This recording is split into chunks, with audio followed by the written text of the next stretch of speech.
I lived in a quiet part of the city. Sometimes I'd take walks at night to clear my mind. Nothing unusual. That is until him. One night at 2:00 a.m., I saw a man at the end of the street. He was tall and skinny, wearing a suit. But he wasn't walking. He was dancing. And it wasn't happy dancing. It was slow and jerky and unnatural, like a marionette. And worst of all, he was smiling. His mouth was stretched ear to ear as he stared up at the sky. I crossed the street. So did he. Still dancing.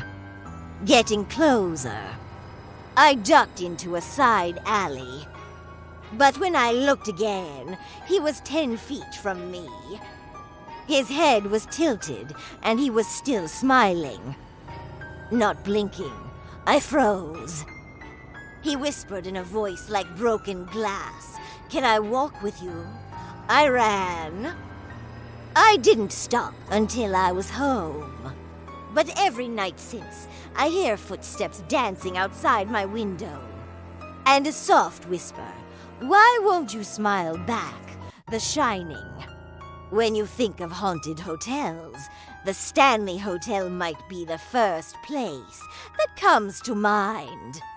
But before Stephen King's novel and Stanley Kubrick's film adaptation, there was another story of a haunted hotel and a family that got trapped inside.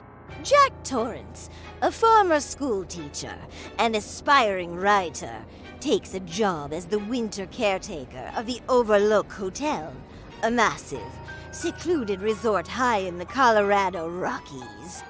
He moves in with his wife, Wendy, and their young son, Danny. But the hotel has a past. The previous caretaker, Delbert Grady, went mad during a snowstorm, murdered his wife and twin daughters with an axe, then shot himself in the head. Jack dismisses the warning signs. He's got a book to finish. But Danny, who possesses a psychic ability he calls the Shining, has horrific visions, rivers of blood, the murdered twins, and the word Redrum, which is murder spelled backwards. As the snow traps them inside, the hotel begins to change Jack. The silence turns to whispers. The walls seem to watch him. He begins to write obsessively, but when Wendy looks at his pages, they are filled with a single sentence. All work and no play makes Jack a dull boy.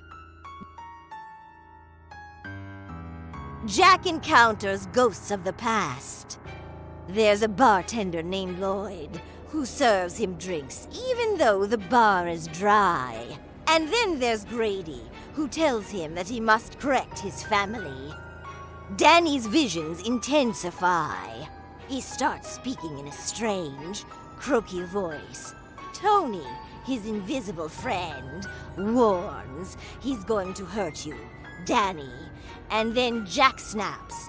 He chases Wendy through the halls with an axe, snarling. Here's Johnny as he crashes through the bathroom door. Wendy stabs him and escapes with Danny.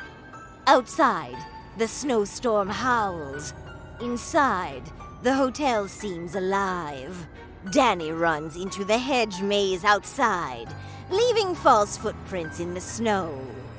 Jack follows, howling like a beast, but he gets lost. Freezing, screaming, Jack dies in the maze. Wendy and Danny escape in a snowcat. But in the final shot, the camera zooms in on an old photograph on the hotel wall. There, smiling at a 1921 party, is Jack Torrance. A man who has always been at the Overlook Hotel. For more about one of the scariest movies ever made, stay tuned for more information.